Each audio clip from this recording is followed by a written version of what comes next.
Civil score ಚೆನ್ನಾಗಿದೆ, loan ಕೊಡ್ತೀವಿ ತಗೊಳ್ಳಿ ಅಂತ ಹೇಳಿ ಲಕ್ಷ ಹಣ ವಂಚಿಸಿರುವ ಆರೋಪ ಕೇಳಿ ಬಂದಿದೆ. ಬೆಂಗಳೂರಿನ ಕಬ್ಬೇಪಾಳ್ಯದ ಆಂಜಿನಮ್ಮ ಎಂಬಾತರೆ ಮೋಸ ಹೋದ ಮಹಿಳೆ.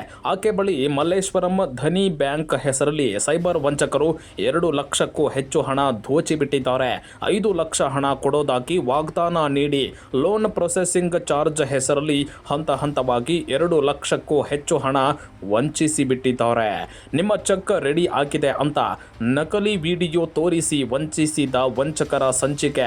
ಆಂಜಿನಮ್ಮ ಮಾಂಗಲ್ಯ ಸರ ಒತ್ತೆ ಇಟ್ಟು ಲೋನ್ ಪ್ರೊಸೆಸಿಂಗ್ ಚಾರ್ಜ್ ಕಟ್ಟಿದ್ರು. ಹಣ ಕೈ ಸೇರುತ್ತಲೇ ಖದೀಮರು ಮೊಬೈಲ್ ಸ್ವಿಚ್ ಆಫ್ ಮಾಡಿಕೊಂಡು ಎಸ್ಕೇಪ್ ಆಗಿದ್ದಾರೆ. ಸರ್, ಇದು ಧನಿ ಫೈನಾನ್ಸ್ ಅಂತ ಹೇಳ್ಬಿಟ್ಟು ಅವರು ಆನ್ಲೈನಾಗ ಆಪಾಗೆಲ್ಲ ತೋರಿಸ್ತಾರಲ್ಲ, ಅದನ್ನ ನೋಡ್ಬಿಟ್ಟು ನಾನು ಕಾಲ್ ಮಾಡಿಬಿಟ್ಟು ಅವ್ರಿಗೆ ಕೇಳಿದೆ, ನಾನು ಈ ಥರ ನನಗೆ ಲೋನ್ ಬೇಕಾಗಿತ್ತು ಸರ್ ಅಂತ. ಲೋನ್ ಬೇಕು ಅಂತಂದಿದ್ದಕ್ಕೆ ಎಷ್ಟು ಬೇಕಮ್ಮ ಅಂದರು ಅವರು ನಮಗೆ 5 ಲಕ್ಷ ಬೇಕು ಸರ್ ಅಂತಂದಿದ್ದಕ್ಕೆ, ಸರಮ್ಮ ಆಯಿತು, ನಿಮಗೆ 5 ಲಕ್ಷ ಆಗುತ್ತೆ, ಮತ್ತು ನಿಮ್ಮದು ಸಿಬಿಲ್ ಸ್ಕೋರೆಲ್ಲ ಚೆನ್ನಾಗಿದೆ, ತಿಂಗ್ಳಿಗೆ 10,000 ಬರುತ್ತಮ್ಮ, ಕಟ್ಕೊತೀರಾ ಅಂತ ಕೇಳಿದ್ರು. అవును ಸರ್, ಕಟ್ತೀವಿ ಅಂತಂದೆ. ಸರಿ ಆಯಿತು, ಕಟ್ಕೊಳ್ಳಿ, ನಿಮ್ಮದು ಆಧಾರ್ ಕಾರ್ಡು, ಪ್ಯಾನ್ ಕಾರ್ಡು, ಮತ್ತೀಗ ಕರೆಂಟ್ ಬಿಲ್ಲು ಎಲ್ಲ ಕಳಿಸ್ಕೊಡಿ ಅಂದರು. ನಾವು ಪಾಸ್ಬುಕ್ ಎಲ್ಲನೂ ಕಳಿಸ್ಕೊಟ್ಟಾದ್ಮೇಲೆ ಮತ್ತು ಇವಾಗ ಇದು ಚೆಕ್ ಚಾರ್ಜಸ್ಸು ಆಗುತ್ತೆ ಮೇಡಮ್, ಒಂದು 18,500 ಕಳಿಸ್ರಿ ಅಂತ ಫಸ್ಟ್ ಅಂದರು. ಮೇಡಮ್ ಹೇಳಿ ಮೇಡಮ್. ನಿಮ್ದು ಸ್ಕ್ರೀನ್ ಶಾಟ್ ಕಳಿಸಿದಿರಲ್ಲ, ಹಾಂ, ಅದ್ರಲ್ಲಿ ಬರೀ 34,000 ಇದೆ ನಿಮ್ಮ ಅಕೌಂಟ್ ಇಂದ ಹೋಗಿರೋದು, ಅಷ್ಟೇನಾ ಹೋಗಿರೋದು? ನಾನು ಇನ್ನು ಮಿಕ್ಕಿತೆಲ್ಲ ಬಾಣಾವರದಾಗ ಸೈಬರಿಂದ ಹಾಕ್ಸಿರೋದು ಮೇಡಮ್, ಕಂಪ್ಯೂಟರ್ ಇರ್ತೈತಲ್ಲ ಅಲ್ಲಿ. ಮೇಡಮ್ ಆ ಥರ ಹಾಂ, ಅವ್ರದ್ದು ಅಕೌಂಟ್ ನಂಬರ್ ಬೇಕು ನಮಗೆ. ಅದೇ ಅವ್ರ ಅಕೌಂಟ್ ನಂಬರ್ಗಳೇ ಇರೋದಲ್ಲಿ, ಅವ್ರು ಕಳ್ಸಿರೋವೇನೆ. ಅವ್ರ ಅಕೌಂಟ್ ಇಂದ ಫ್ರಾಡ್ ಅವ್ರ ಅಕೌಂಟಿಗೆ ಹಾಕಿದ್ದೀರಾ, ಬ್ಯಾಂಕ್ ಧನಿ ಫೈನಾನ್ಸ್ ಅವ್ರ ಅಕೌಂಟಿಗೆ? ಹಾಂ, ಓಕೆ. ಅವ್ರ ಡೀಟೇಲ್ಸ್, ಅವ್ರ name, email ID, present address ಎಲ್ಲ ಇದೆಯಾ? ಅದೆಲ್ಲ ಏನು ಇಲ್ಲ madam. Account APC code number ಕೊಟ್ಟು ಕಳ್ಸೋರು ಅಷ್ಟೇ ಅವರು. ಏನ್ ಮೇಡಮ್?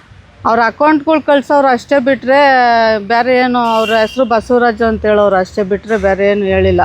ಮತ್ತು ಮಲ್ಲೇಶ್ವರಂ ಬ್ರ್ಯಾಂಚು ಅಂತ ಆ ಫೋಟೋಗಳು ಕಳ್ಸವ್ರೆ 2. ಇವಾಗ ನಿಮ್ಮ ಹತ್ರ ಅಕೌಂಟ್ ಅಲ್ಲಿ ಅಮೌಂಟ್ ಇಲ್ಲ ಅಂತ ನೀವು ಸೈಬರ್ ಸೆಂಟರ್ ಹತ್ರ ಹೋಗಿ ಅಮೌಂಟ್ ಹಾಕಿ? ಹೌದು, ನಂದು ಲಾಕ್ ಆಗೋಯ್ತು. ಅಷ್ಟು ಆ ದುಡ್ಡು ಹಾಕಿದ್ಮೇಲೆ ನಾನು ಲಾಕ್ ಆಗೋಯ್ತು. ಇದುವರೆಗೂ ಫೋನ್ಪೇ ಓಪನ್ ಆಗಿಲ್ಲ, ಆಗಲೂ ಇಲ್ಲ. ಅದಕ್ಕೇನು ಮಾಡಿದೆ, ATM ತಗೊಂಡು ಡ್ರಾ ಮಾಡ್ಕೊಂಡು ತಗೊಂಡೋಗಿ ಇದ್ರಲ್ಲಿ ಹಾಕ್ಸಿದ್ದೀನಿ ಮೇಡಮ್. ಹಾಕ್ಸಿದಿರಲ್ಲ, ಅವ್ರು ಅಲ್ಲಿಗೆ ಹೋಗಿ ಒಂದ್ಸಲ ಅವ್ರಿಗೆ ಫೋನ್ ಕೊಡ್ತೀರಾ ಮೇಡಮ್? ಅವ್ರ ಹತ್ರ ಕಂಪ್ಲೇಂಟ್ ರಿಜಿಸ್ಟರ್ ಮಾಡಕ್ಕೆ ಅವ್ರ ಡೀಟೇಲ್ಸ್ ಎಲ್ಲ ತಗೋಬೇಕು. ಹ್ಞೂ ಮೇಡಮ್, ನಾನು ಇವಾಗ ಸೋಲ್ದನಹಳ್ಳಿ ಸ್ಟೇಷನ್ ಹತ್ರ ಇದ್ದೀನಿ, ಅಲ್ಲಿಂದ ಹೋಗ್ಬಿಟ್ಟು ಮಾಡ್ತೀನಿ ಮೇಡಮ್. 1 ನಿಮಿಷ ಇರಿ, ನಿಮ್ಮ ಅಕೌಂಟಿಂದ ಅಮೌಂಟ್ ಕಟ್ ಆಗಿರೋದಕ್ಕೆ ಕಂಪ್ಲೇಂಟ್ ರಿಜಿಸ್ಟರ್ ಮಾಡ್ತಿದ್ದೀನಿ, ಲೈನಲ್ಲಿ. ಹಾಂ ಮೇಡಮ್. ಆಮೇಲೆ ನೀವು ಎಲ್ಲ ಅಮೌಂಟ್ ಎಲ್ಲ ಹಾಕಿದ್ರಿ. ಹಾಂ, ಅಮೌಂಟ್ ಆಮೇಲೆ ಕನೆಕ್ಟ್ ನಿಮಗೆ ಸಂಪರ್ಕ ಮಾಡ್ಬೇಕಾದ್ರೆ ಸಿಕ್ಕಿಲ್ಲ. ಮತ್ತು ಇದು ಸಾಯಂಕಾಲ ಗಂಟ ಆನ್ ಆಗಿರ್ತೈತೆ ಫೋನು, ದುಡ್ಡು ಹಾಕ್ಸ್ಕೊಳ್ಳೋ ಗಂಟ ಹಾಕ್ಸ್ಕೊಂತಾರೆ, ಆಮೇಲೆ ಸ್ವಿಚ್ ಆಫ್ ಮಾಡಿಬಿಡ್ತಾರೆ.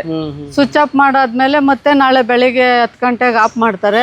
ಸಾರಿ ಮೇಡಮ್, ಈ ಥರ ಆಯಿತು, ನಮಗೆ ಮೀಟಿಂಗ್ ಇತ್ತು, ಅದಕ್ಕೆ ನಾವು ಸ್ವಿಚ್ ಆಫ್ ಮಾಡ್ಕೊಂಡಿದ್ವಿ, ಇವಾಗ ರನ್ನಿಂಗ್ ಆಯಿತು, ಇವಾಗ ನಮ್ಮ ಎಜುಕೇಟೆಡ್ ಹೇಳ್ತವ್ರೆ, ಇವಾಗ ನೀವು ಸದ್ಯಕ್ಕೆ 15,000 ಹಾಕ್ಬಿಡಿ ಮೇಡಮ್, ಅವ್ರದ್ದು ಆಗ್ತಿದ್ದಂಗೆ ನಿಮ್ಗೆ ಇಮಿಡಿಯೇಟ್ 10 ನಿಮಿಷಕ್ಕೆ ಲೋನ್ ಆಗುತ್ತೆ ಅಂತ. ಇದೇ ಥರ ಹೋದ ಶುಕ್ರವಾರದಿಂದ 2 ಲಕ್ಷ ದುಡ್ಡು ತಗೊಂಡಿದ್ದಾರೆ sir.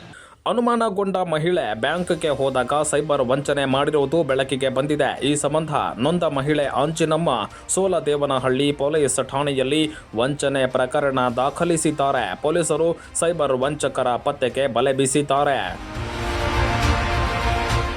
Raghavendra, public next, Nelamangala, Bengaluru.